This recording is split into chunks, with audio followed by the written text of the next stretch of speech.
Hello students, I am your science faculty at JR। जैसा कि आपको पता है, हम लोग क्लास 6 का चैप्टर 3 जो कि फाइबर टू फैब्रिक्स है उसको पढ़ रहे थे।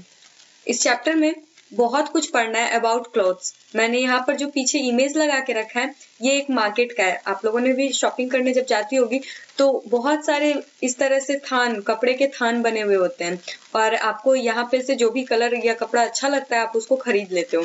तो ये कभी आपने सोचा है कि ये कपड़े आते कहाँ से, इनको बनाता कौन है, ये बनते कैसे और ये इतने अलग अलग तरह के होते कैसे। जैसे कि आप इन कपड़ों को टच करके देखते होगे तो कोई थोड़ा सॉफ्ट रहता है, तो किसी किसी का टेक्सचर अलग होता है। लाइक अगर कॉटन का है तो उसका टेक्सचर अलग होगा, अगर वो कुछ और है तो वो उसका टेक्सचर अलग होगा।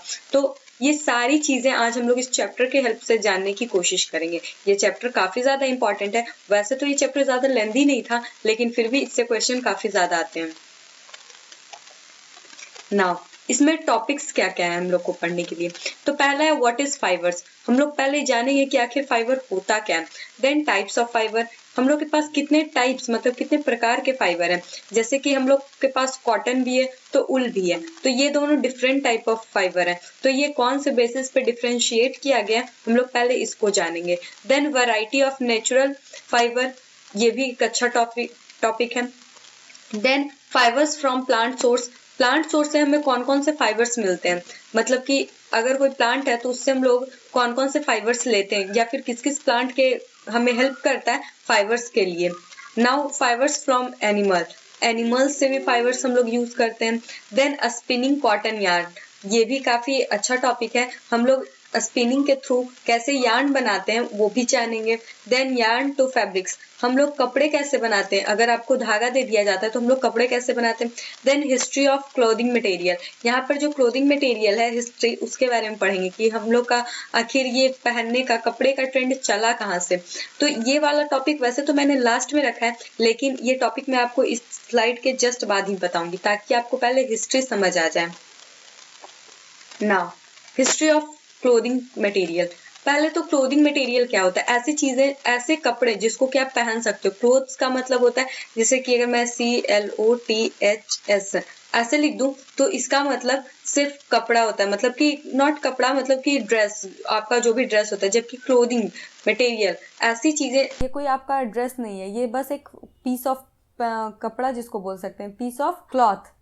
नाउ अराउंड 13,000 ईयर अगो, मतलब कि 30,000 साल पहले, काफ़ी ज़्यादा लंबा टाइम है, people start using animal skin for clothing. आपको ही पता है कि हम लोग मतलब अर्ली मैन वाला कॉन्सेप्ट अगर देख के चलें तो लोग जो हमारे पूर्वज होते थे वो एनिमल के स्किन को पहनते थे, जैसे कि बाघ के खाल, हिरन के खाल, ये सारे उनके ड्रेस हुआ करते थे। मतलब कि वो जस्ट उनको मारकर उनके खाल को लपेट लिया करते थे। लेकिन ये बहुत ज़्यादा अनहाइजीनिक होता था, मतलब कि सेफ़ नहीं होता था, बट फिर भी लोग इसको यूज़ करते थे। Then it is believed that wool was used as early as 6,000 year ago. ऐसा माना जाता है कि ज़्यादा टाइम नहीं हुआ है ऊल का यूज़ किए हुए, जस्ट 6,000 साल पहले। जैसा कि आपको पता है कि इंसान कपड़े पहनना जान गए थे 30,000 साल पहले ही। मतलब कि उनको पता चलता था कि हम लोग को अगर अच्छे दिखना है, मतलब कि अगर ठंड से बचना है या फिर बाहर के इन्वायरमेंट से बचना है तो क्लोथिंग बहुत ज़्यादा इंपॉर्टेंट है। जैसे कि उन्होंने इस वजह से ही 30,000 साल पहले ही क्लोथिंग सिस्टम स्टार्ट कर दिया था। लेकिन जब ऊल का यूज़ जो है ज़्यादा, मतलब बहुत पहले नहीं, बहुत ही रिसेंट टाइम में यूज़ करना हम लोग स्टार्ट किए, जस्ट 6,000 साल पहले। उसके बाद उससे भी लेट हम लोग सिल्क का यूज़ करना स्टार्ट किए, सिर्फ 6,000 BC, सॉरी 3,000 BC।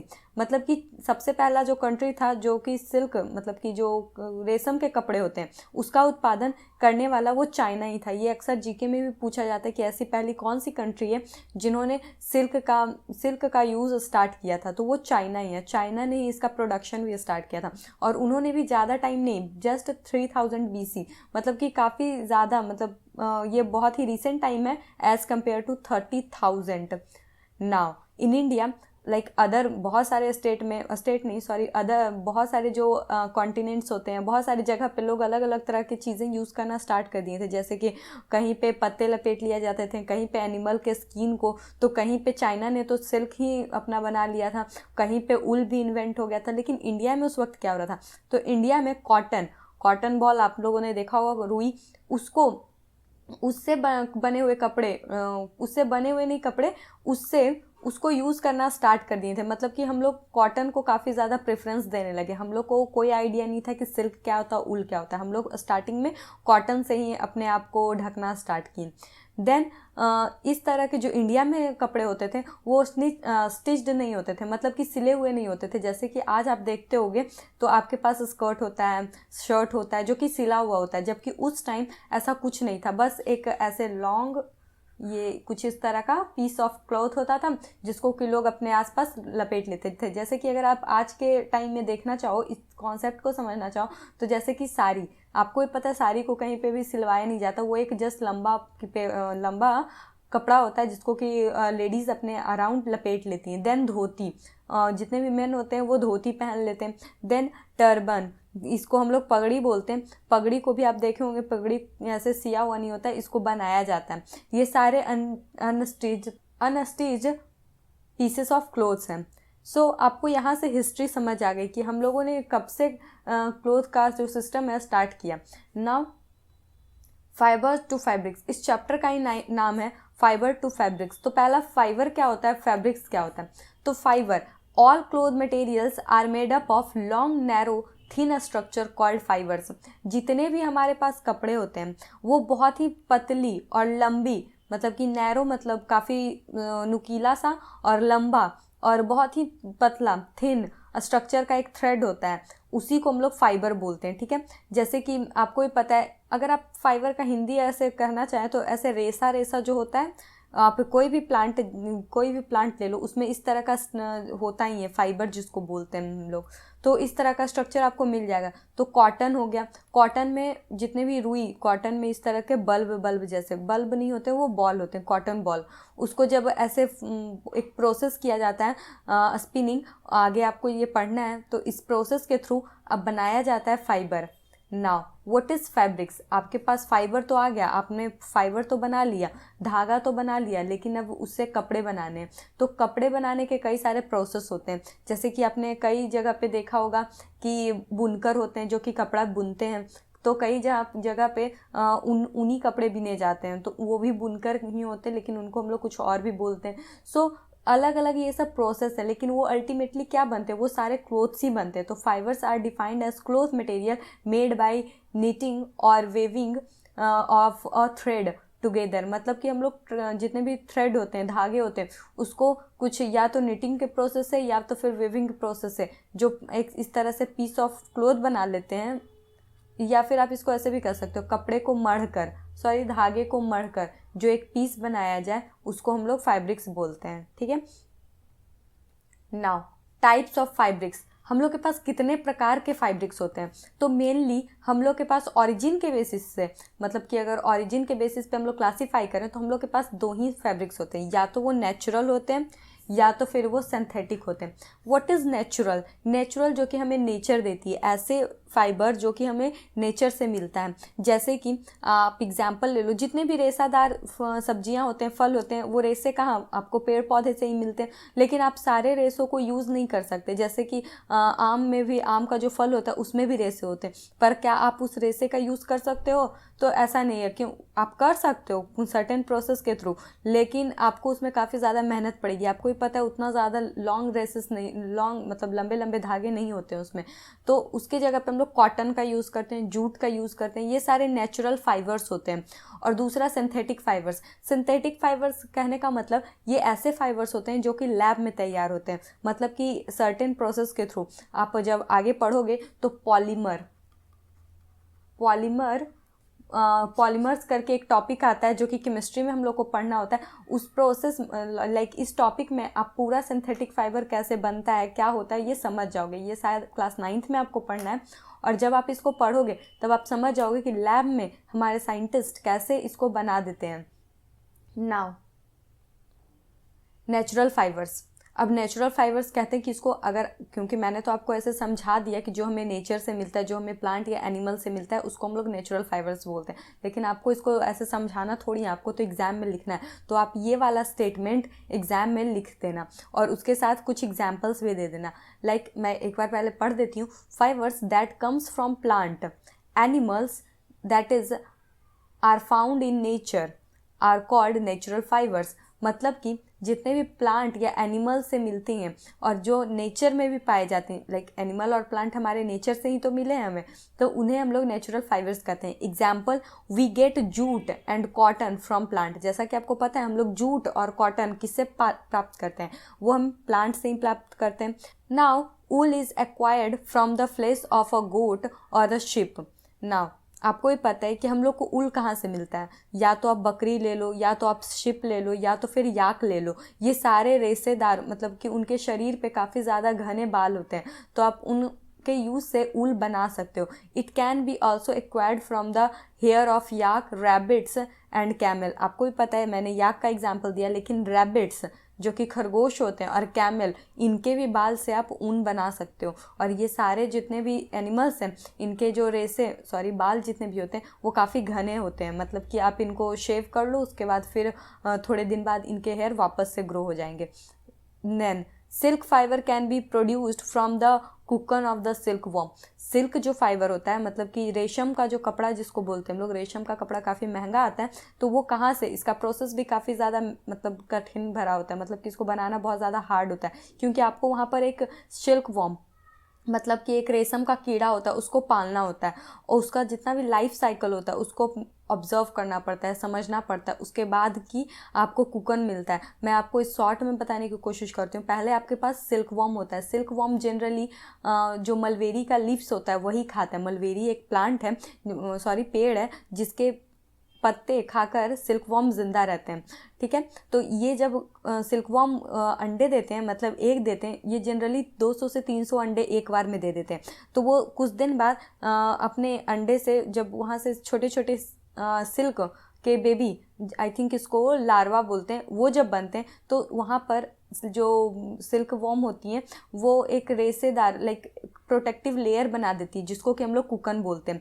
और वो जो बेबी होता है वो थोड़ा और बड़ा होता है, उसको हम लोग प्यूपा बोलते हैं। एंड देन उससे हम लोग जो प्यूपा होता है उसको वापस से हम लोग सिल्क वॉर्म में कन्वर्ट कर लेते हैं। मतलब कि वो बड़ा होकर सिल्क वॉर्म बन जाता है, और जो वो ऊपर प्रोटेक्टिव लेयर होता है उसको हम लोग यूज़ कर लेते हैं, और उसी को हम लोग कुकन बोलते हैं, जो प्रोटेक्टिव लेयर होता है। तो ये प्रोटेक्टिव लेयर काफ़ी ज़्यादा हार्ड होता है, इसको हम लोग गर्म पानी में पहले डाल के साफ़ करते हैं, उसके बाद ही हम लोग इसको यूज़ करते हैं।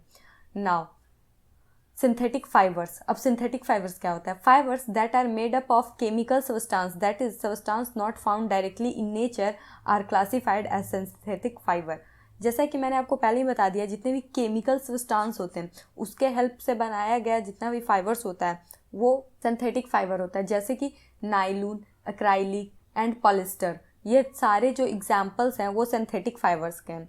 सिंथेटिक फाइबर्स वैसे तो काफ़ी कंफर्टेबल होता है, मतलब चीप एंड बेस्ट होता है, मतलब कि ये काफ़ी ज़्यादा ड्यूरेबल होता है, लेकिन as compared to natural fibres ये उतना भी ज़्यादा कंफर्टेबल नहीं होता। जैसे कि अगर आप कॉटन पहन लो तो कॉटन धूप में हो सके तो आपके लाइक धूप हो या फिर बरसात हो या फिर कोई भी मौसम हो, ये वो अपने आप को उस अकॉर्डिंग फिट कर लेगा। लेकिन सिंथेटिक फाइबर्स होते हैं वो आपके बॉडी के टेम्परेचर या फिर बाहर के इन्वायरमेंट के अकॉर्डिंग चेंज नहीं करते हैं, वो जैसे होते हैं वैसे ही होते हैं। सो ज़्यादा कंफर्टेबल तो नेचुरल फाइबर्स ही होते हैं, लेकिन वो बहुत ज़्यादा महंगे होते हैं, जबकि सिंथेटिक फाइबर्स चीप होते हैं। काफ़ी ज़्यादा वैरायटी भी मिलती है आपको इसमें, और उसके बाद आप इसको काफ़ी लंबे समय तक यूज़ भी कर सकते हैं, ये जल्दी फटता भी नहीं है। नाउ कुछ डिफरेंस हम लोग पढ़ लेते हैं। यहाँ पे नेचुरल फाइबर्स और सिंथेटिक फाइबर्स में मैंने कुछ डिफरेंस लिख रखे हैं। जैसे कि natural fibres are fibres that are found in nature, जैसे कि ऊल, यहाँ पर यल छूट गया, then silk, cotton, ETC. Then synthetic fibres are made up of man made और सिंपली प्रिपेयर्ड इन लैब, जैसे कि nylon, Teflon, ETC. They are good absorbent and so able to absorb heat, temperature, cold, sweat, etc. depending on the condition and nature of the fibers. जैसा कि मैंने आपको पहले ही बताया, जो नेचुरल फाइबर्स होते हैं वो काफ़ी ज़्यादा अच्छा एब्जॉर्बेंट होते हैं, मतलब कि वो आपके जितने भी हीट होते हैं, बॉडी की जो गर्मी होती है उसको भी एब्जॉर्व कर लेते हैं, आपके बॉडी के टेम्परेचर को मेंटेन भी रख लेते हैं। देन स्वेट जितना भी पसीना चलता है उसको भी एब्जॉर्ब कर लेते हैं। वो काफ़ी अच्छा होते हैं, मतलब आपके बॉडी के अकॉर्डिंग वो फिट हो जाते हैं। लेकिन ऐसा सिंथेटिक फाइबर के केस में नहीं है। सिंथेटिक फाइबर में वो उसमें उस तरह का पोर्स नहीं होता है, वो तो केमिकल के बने होते हैं, तो उसके जो पॉलीमर होते हैं वो नज़दीक होते हैं। मतलब कि ये पॉलीमरिक यूनिट जिसको हम लोग बोलते हैं, इसको हम लोग पॉलीमरिक यूनिट बोलते हैं। तो ये काफ़ी ज़्यादा नज़दीक होते हैं, जिसकी वजह से इसमें कुछ भी पोर्स नहीं होता है, ओपन पोर्स नहीं होता है, जिसमें कि उसी वजह से ये गुड एब्जॉर्बेंट नहीं होते हैं। Now no spinning process is required for the filament production. ये वाला जो लाइन है इसमें आई थिंक यहाँ पे नो एक्स्ट्रा में लग गया, जबकि ऐसा कुछ नहीं है। स्पिनिंग प्रोसेस इसमें भी होता है, मतलब कि आप जब कॉटन बॉल को ऐसे प्रोसेस करते हो तो उसमें एक प्रोसेस आता है जिसको कि हम लोग स्पिनिंग बोलते हैं। वो नेचुरल फाइबर्स में भी रिक्वायर होता है और इसमें भी, लेकिन सिंथेटिक फाइबर में एक्स्ट्रा होता है, जैसे कि मेल्टिंग, वेट और dry spinning process are used for filament production. इसमें जो फिलामेंट बनते हैं, मतलब कि फिलामेंट कहने का मतलब पतली पतली धारी या फिर जो तार होते हैं, मतलब तार यहाँ पर नहीं, थ्रेड इसको बोल सकते हैं, धागा। जो फिलामेंट होता है उसी को हम लोग धागा भी बोल सकते हैं। नाउ कंफर्टेबल इन यूज़, जैसे कि मैंने पहले ही बताया, ये काफ़ी ज़्यादा आरामदायक होते हैं। Not as comfortable as natural fibre, ये कंफर्टेबल तो होते हैं लेकिन नेचुरल फाइबर जितना कंफर्टेबल नहीं देते। Their length is naturally obtained and it is not possible to change the fibre structure. मतलब कि ये जैसा फाइबर का लेंथ होता है, नेचुरल फाइबर में जैसा फाइबर का लेंथ होता है, जो आपका फैब्रिक बनता है वो उसी लेंथ का होता है। ऐसा नहीं पॉसिबल है कि आप उसके स्ट्रक्चर को चेंज कर दो। लेकिन ये जो सिंथेटिक फाइबर है उसको कहते हैं ना, मैन मेड है, तो मैन किसी भी तरह से उसको कंट्रोल कर सकते हैं। तो आप या तो कितना भी लंबा बना लो, या तो कितने भी अलग अलग टेक्सचर का बना लो, जितने भी वैरायटी के कलर का बना लो, सब कुछ आपके हाथ में। आप जैसे चाहो सिंथेटिक फाइबर को अपने अकॉर्डिंग कस्टमाइज कर सकते। नाउ हम लोग के पास plant fibres and animal fibres, दो तरह के फाइबर्स होते हैं। जैसे कि पहले मैं फाइबर्स लिख देती हूँ। ये दो तरह के होते हैं, पहला नेचुरल और दूसरा सिंथेटिक्स। देन नेचुरल फाइबर्स भी फर्दर डिवाइडेड होते हैं, पहला प्लांट फाइबर और दूसरा एनिमल फाइबर। सो आप जैसे कि समझ सकते हैं कि मैंने आपको नेचुरल फाइबर क्या होता है, सिंथेटिक फाइबर क्या होता है, ये समझा दिया। अब नेचुरल फाइबर भी दो तरह के होते हैं, प्लांट फाइबर और एनिमल फाइबर, इसको समझाने की कोशिश करती हूँ। जैसे कि प्लांट फाइबर, नाम से ही आपको पता चल रहा है, ऐसा फाइबर जो कि हमें प्लांट देता हो। तो आपको भी पता ही है, तो बहुत ही सिंपल है कि कॉटन और जूट, ये सारे जितने भी फाइबर्स होते हैं ये हमें प्लांट से मिलते हैं। देन सिल्क, ऊल, इस तरह के जितने भी फाइबर्स होते हैं ये हमें एनिमल से मिलते हैं। सो ये तो काफ़ी ज़्यादा ईजी था। नाउ कॉटन और जूट के बारे में हम लोग थोड़ा सा और जान लेते हैं कि क्या होता है कॉटन। तो पहले तो कॉटन जो होता है वो एक प्लांट से हमें मिलता है, ठीक है, जो कि काफ़ी ज़्यादा जो वार्म क्लाइमेट होता है वहाँ पे मिलता है। जैसे कि यहाँ पे लिखा हुआ है, वार्म क्लाइमेट में कॉटन का जो प्लांट होता है वो ग्रो होता है। और कैसी मिट्टी चाहिए, ब्लैक सॉइल। आपने ज्योग्राफी के चैप्टर में पढ़ा होगा कि काफ़ी तरह की मिट्टी होती है, जैसे कि क्लेई सॉइल होता है, ब्लैक सॉइल होता है, रेड सॉइल होता है। तो हमारे इंडिया में अलग अलग रीजन में अलग अलग तरह की मिट्टी पाई जाती है। तो ये जो ब्लैक सॉइल है वो जनरली महाराष्ट्र, गुजरात, पंजाब, तमिलनाडु, ओडिशा, ये सारे जगहों पे मिलता है। तो आपको ही पता है जहाँ पे इस तरह की मिट्टी पाई जाएगी वहाँ पर ही कॉटन का जो प्लांट है वो भी फरेगा या फिर वहीं पे वो प्लांट ग्रो करेगा। तो ये सारी जगहों पे कॉटन काफ़ी ज़्यादा कल्टिवेटेड किया जाता है, मतलब कि उपजाया जाता है। The fruit of cotton is known as cotton balls. जैसे कि मैंने आपको पहले ही बताया, ये कॉटन इस तरह का होता है, कॉटन का जो फ्लावर होता है, ठीक है। और जब ये मैच्योर हो जाता है तो वो फट जाता है और इसका जो फ्लावर होता है वो कुछ इस तरह का हो जाता है। देन मतलब कि आपने कुछ इस तरह का, यहाँ पे सारे कॉटन बॉल्स होते हैं। तो ये कॉटन बॉल्स और ये उसका मतलब जो भी स्टेम हो गया वो हो गया, तो इसको हम लोग कॉटन बॉल्स बोलते हैं, ठीक है। और ये जो इसको आप या तो फ्लावर बोल लो या फ्रूट बोल लो, दोनों एक ही हैं। क्योंकि हम लोग इसको इसलिए फ्रूट बोलते हैं क्योंकि इसमें सीड्स भी होते हैं। Now from the ball cotton is usually picked up by hand, मतलब कि आप ये जो फ्लावर ऐसे खिल जाता है या फिर फट जाता है तो यहाँ पर कॉटन बॉल बिल्कुल आपको अच्छे से दिख जाएगा। तो ये कॉटन बॉल को आप आराम से हाथ से उठा सकते हैं, मतलब कि आप इसको ऐसा नहीं कि कोई मशीन लाना पड़ेगा, आप इसको अपने हाथों से भी अलग कर सकते हैं। देन गिनिंग एक प्रोसेस किया जाता है जो कि जनरली कॉटन में ही किया जाता है। Ginning is the process of separating cotton fibres from the seeds by combing. जैसे कि आपको पता है हम लोग बाल झाड़ते हैं, तो हम लोग अपने बाल झाड़ते हैं तो जितने भी बड़े बड़े पार्टिकल्स होते हैं वो हमारे बाल से अलग हो जाते हैं और हमारे बाल भी बिल्कुल सुलझ से जाते हैं। तो उसी तरह से कॉटन का भी एक कहते हैं ना कंघी मार देना, वैसे ही प्रोसेस होता है जिसको कि हम लोग गिनिंग कहते हैं। इस प्रोसेस में हम लोग एक कॉम के थ्रू, मतलब कि काफ़ी स्पाइक साथ होता है कुछ इस तरह का, मैं स्ट्रक्चर बना देती हूँ, कुछ इस तरह का होता है जिसके हेल्प से ये जो थोड़ा बहुत आपको कंघी जैसा दिख रहा होगा, तो इसके हेल्प से इसके सीड्स को इसके बॉल से अलग किया जाता है। ये जो कॉटन बॉल होता है इसमें सीड्स भी होते हैं, मतलब कि बीज होते हैं, तो उसको अलग भी किया जाता है इसके हेल्प से। नाउ जूट, जूट क्या होता है? जूट को आपको जनरली ऐसे तो रेशमी धागा भी इसको बोला जाता है, ये इस नाम से भी फेमस है।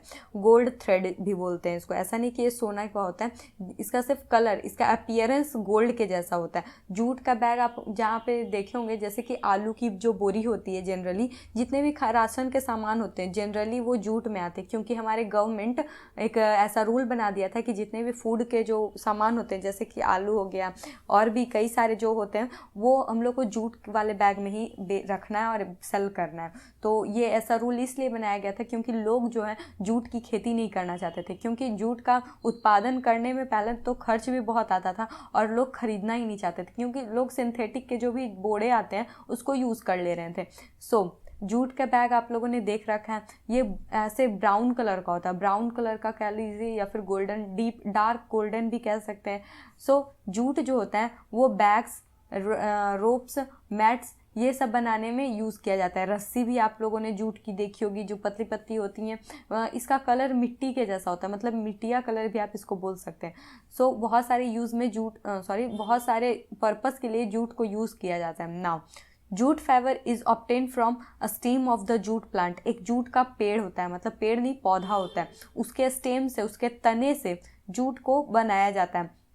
एक पेड़ होता है, उसके तने को पहले तो सुखाया, मतलब काट लिया जाता है और उसके बाद उसको जनरली हम लोग सुखा देते हैं और उसके बाद उसको मतलब काफ़ी ज़्यादा, ऐसा नहीं कि बस धूप में छोड़ दिए सूख रहा है तो सूख रहा है, उसमें कभी कभी पानी भी डाल दिया जाता है जिससे कि उसका जो मजबूती है वो बना रहे, और ऐसे ही करीबन 1 महीने तक किया जाता है। उसके बाद ही ये जूट जो है यूज़ में लाया जाता है। और भी कई सारे प्रोसेस किए जाते हैं ताकि इसमें कीड़े ना लगे बहुत जल्दी जूट के, जैसे कि आपको पता है कि ये सारे प्लांट बेस्ड हैं तो कीड़े इसको आराम से खा सकते हैं, जबकि सिंथेटिक फाइबर्स में ऐसा नहीं होता, उसको कीड़े नहीं खा सकते, जबकि कॉटन और जूट जो होता है उसको बड़े आराम से कीड़े गला सकते हैं, ख़राब कर सकते हैं। तो बहुत सारा प्रोसेस इनको बचाने के लिए भी किया जाता है, जैसे कि बहुत सारे प्रिजर्वेटिव्स का यूज़ किया जाता है। प्रिजर्वेटिव्स क्या होते हैं? प्रिजर्वेटिव्स ऐसे सब्सटेंस होते हैं जिनका कि यूज़ किया जाता है इन तरह के जितने भी नेचुरल प्रोडक्ट हैं उनको सेव करने में, उनको बचाने में। Now the cultivation of jute in the rainy season. आपको ही पता है जूट का जो खेती होता है वो रेनी सीजन में होता है। ये सब आप जनरली ज्योग्राफी के जो बुक होते हैं उनमें पढ़ रखे होंगे।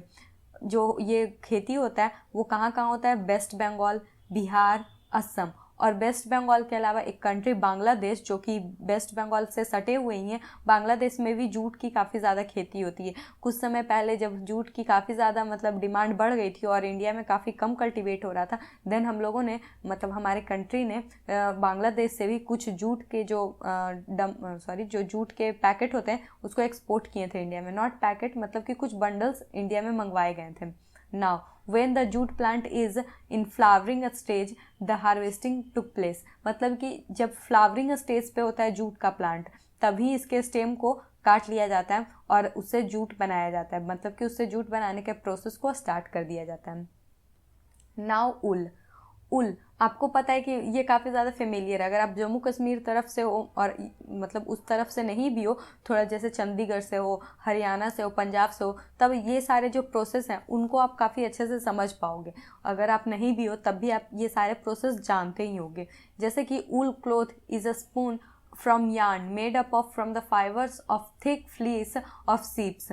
जैसे कि सिप्स के जितने भी हेयर होते हैं उससे हम लोग ऊल को बनाते हैं। तो ऊल से हम लोग ऐसा नहीं डायरेक्टली ऊल बना लेते हैं, तो सिप्स के जो हेयर होते हैं उसको हम लोग पहले तो हटा लेते हैं, शेयरिंग कर लेते हैं, उसके बाद या फिर शेविंग इसको भी हम लोग बोल सकते हैं। उसके बाद उसको हम लोग ऐसे क्लीन करते हैं क्योंकि काफ़ी डस्ट होता है और उसको हम लोग पहले क्लीन करते हैं, देन उससे यार्न बनाया जाता है और देन उससे ऊल बनाया जाता है, ऊन जिसको हम लोग बोलते हैं। यहाँ पर प्रोसेस भी मैंने लिख दिया। The first step is shearing in which the flesh of the sheep along with thin layer of a skin is remove its body from its body। जैसे कि आपको पता है कि ये प्रोसेस मतलब कि किस आपका जैसे हेयर होता है तो आपका तो खैर सर पे से हेयर हटाया जाता है, तो ऐसा नहीं कि आपका स्किन पे कोई इफेक्ट आता है।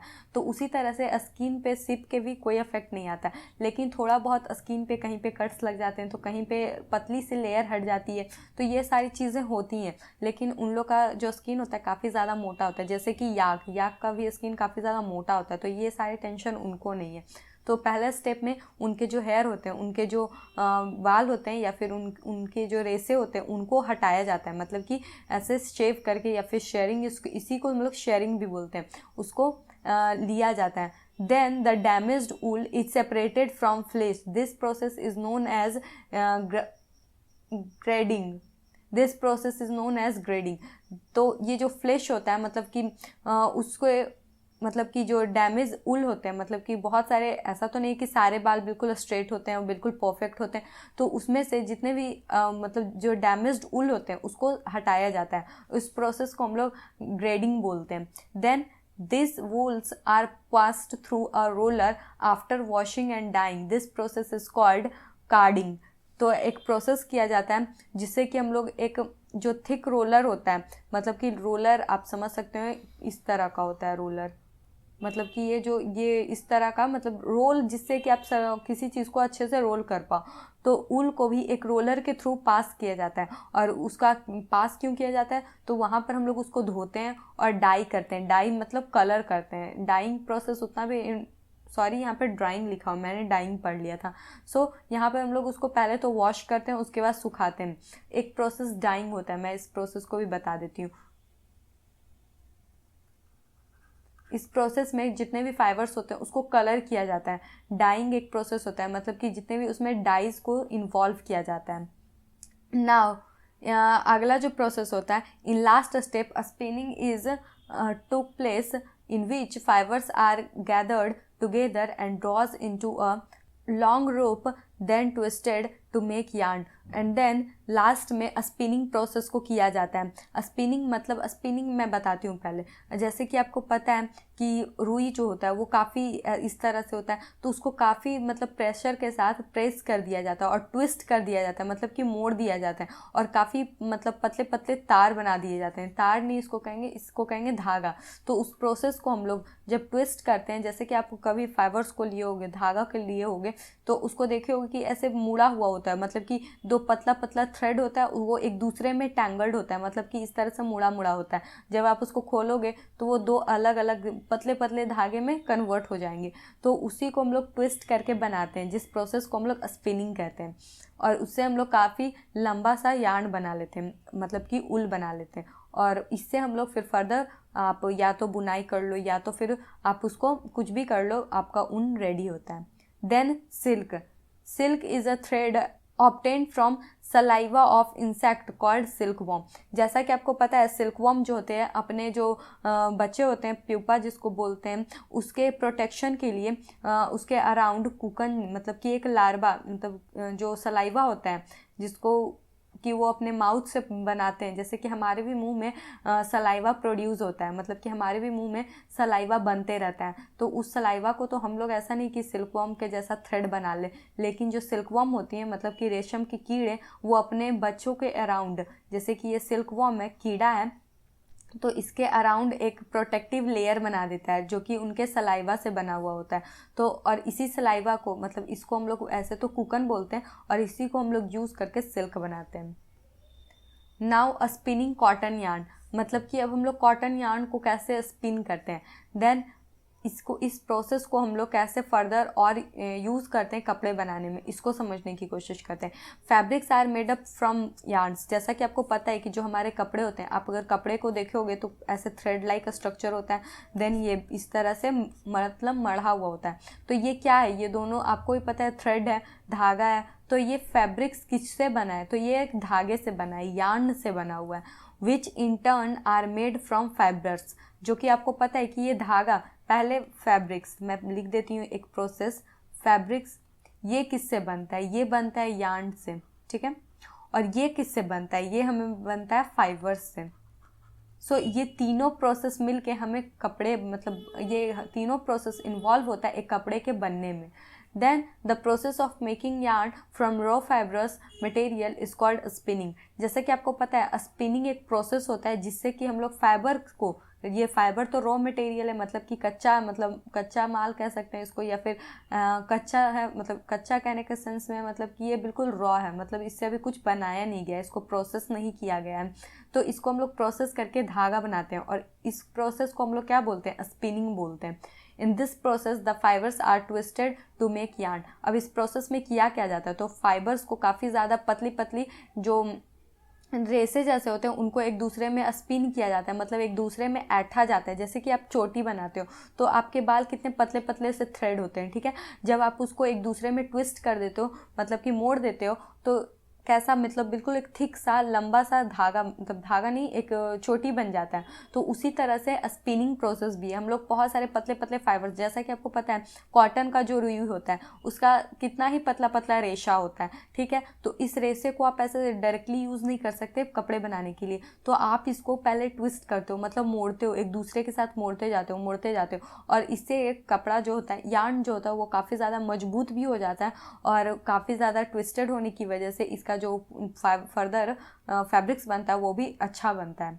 Now making fabrics from yarn is done by 2 process. अब फैब्रिक्स जो धागे से बनता है उसमें 2 प्रोसेस होता है, या तो आप वेविंग कर लो या तो फिर नेटिंग कर लो। मैं इस दोनों प्रोसेस समझाने की कोशिश करती हूँ। वेविंग क्या होता है, it is a process in which the 2 sets of yarn arrange together to make a fabric called weaving. जैसे कि मैं इस प्रोसेस को आपको समझाने की कोशिश करती हूँ। जैसे कि बुनकर होते हैं, बुनकर क्या करते हैं, जनरली एक धागा ऐसे अरेंज करते हैं, ठीक है, और दूसरा धागा एक के नीचे, लाइक इसके नीचे, तो अगले के ऊपर, फिर अगले के नीचे, अगले के ऊपर, इस तरह से आप मेड़ देते हैं, ठीक है। तो एक धागा बन जाता है, सॉरी एक फाइब्रिक्स बन जाता है, जो कि हम लोग इसको फर्दर और भी सिलाई विलाई करके यूज़ करते हैं पहनने के लिए। देन नीटिंग, नीटिंग क्या होता है, the process by which a single thread और yarn is used to make a fabrics. It is done by hand or by machine. जैसे कि आपने दादी नानी को स्वेटर बुनते देखा होगा, तो वो क्या होता है, वो भी बुनाई होता है, मतलब कि वो एक सिंगल धागे से पूरे, कहते हैं ना, शर्ट को बुन देती है, मतलब शर्ट नहीं होता, स्वेटर को बुन देती है। तो जनरली या तो आप उसको हाथ से भी कर सकते हो, या तो फिर आप मशीन का भी यूज़ कर सकते हो। आजकल तो काफ़ी सारे स्वेटर मशीन से ही बुने जाते हैं, क्योंकि इतना ज़्यादा पॉपुलेशन है और सभी को सर्व कर पाना काफ़ी ज़्यादा मेहनत वाला काम है। तो हैंड से अगर करने लगें तो ये प्रोसेस काफ़ी ज़्यादा लेंदी हो जाएगा, तो उसके लिए हमारे पास काफ़ी सारे मशीन्स हैं। नाउ हमारा चैप्टर बिल्कुल एंड हो चुका है, और ये हमारे पास क्वेश्चंस है। आपको ये क्वेश्चंस अब तो सॉल्व हो जाने चाहिए, और मैं चाहती हूँ कि आप ये सारे क्वेश्चंस को सॉल्व करके हमें कमेंट में आंसर करें। मैं भी ये सारे क्वेश्चन आपको समझा देती हूँ। आपका ये रिस्पॉन्सिबिलिटी बनता है कि आप सारे आंसर को कमेंट में ज़रूर से ज़रूर लिखें। पहला क्वेश्चन है, classify the following fibres as natural और सिंथेटिक फाइबर्स। ये जितने भी एग्जाम्पल्स दिए हुए, सॉरी ये जितने भी लिखे हुए हैं, जैसे कि नायलून, ऊल, कॉटन, सिल्क, पॉलिस्टर, जूट, ये जितनी भी चीज़ें लिखी हुई है आपको ये बताना है कि ये नेचुरल है कि सिंथेटिक है। जैसे कि नायलून, नायलून आपको पता है सिंथेटिक है, मतलब कि इसको लैब में बनाया जाता है। मैंने एग्जाम्पल जब बताया था आपको कि नायलून का, सॉरी नेचुरल फाइबर्स का और सिंथेटिक फाइबर्स का, तब इस सारे एग्जाम्पल्स को मैंने लिखा था। तो ये आपकी रिस्पॉन्सिबिलिटी है कि आप इसको छाट कर लिखें। तो आप नायलून की जगह पर, जैसे नायलून है तो इसका आंसर होगा सिंथेटिक है ये, तो आप इसके जगह पे बस एस लिख दें। और उसके बाद उल, उल हमारा क्या है, जैसे कि आपको पता है ऊन जो है वो नेचुरल फाइबर्स है, तो आप इसी तरह से आगे के क्वेश्चंस भी बनाएंगे। देन हमारा question number 2, state whether the following statement are true और फॉल्स। मतलब आपको बताना है कि ये सारे जो स्टेटमेंट नीचे लिखे गए हैं वो ट्रू है या फिर फॉल्स हैं। जैसे कि yarn is made from fibres, क्या ये स्टेटमेंट सही है? यार्न जो है वो फाइबर्स से बनाया जाता है, तो हाँ बिल्कुल ये स्टेटमेंट सही है। So a spinning is a process of making fibres. A spinning process है जिसके हेल्प से आप फाइबर्स बनाते हैं। क्या ये प्रोसेस सही है? मतलब क्या ये स्टेटमेंट सही है? तो ये स्टेटमेंट गलत है, लेकिन ये सब कुछ आपको बनाना है। मैं बस 2 आपको बता दी, अब बाकी का मैं आपको सिर्फ समझा दूंगी। Then jute is the outer covering of coconut. Jute जो होता है वो आउटर कवरिंग होता है कोकोनट का।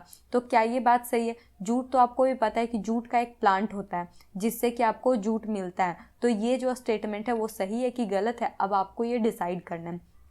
The process of removing seeds from the cotton is called ginning. जो कॉटन के सीड्स होते हैं, सॉरी कॉटन के जो बॉल होते हैं उसमें से सीड्स को अलग करना, उस प्रोसेस को हम लोग क्या कहते हैं? तो क्या उस प्रोसेस को हम लोग गिनिंग कहते हैं? तो अगर गिनिंग कहते हैं तो आपको यहाँ पे ट्रू लिखना है, अगर नहीं कहते हैं तो यहाँ पे फॉल्स लिखना है। Weaving of yarn makes a piece of fabric. जो हम लोग फैब्रिक बनाते हैं वो एक धागे को ऐसे वेव करके मतलब बुन के बनाते हैं। तो क्या ये स्टेटमेंट सही है? Silk fibre is obtained from the stem of the plant. Silk जो फाइबर होता है वो हमें प्लांट के स्टेम से मिलता है। तो ये तो आपको ही पता है, सिल्क जो है वो सिल्क वॉर्म से मिलता है, मतलब कि जो रेशम होता है वो रेशम के कीड़े से मिलता है। तो यहाँ पे लिखा हुआ है कि स्टेम जो प्लांट का स्टेम होता है उससे मिलता है।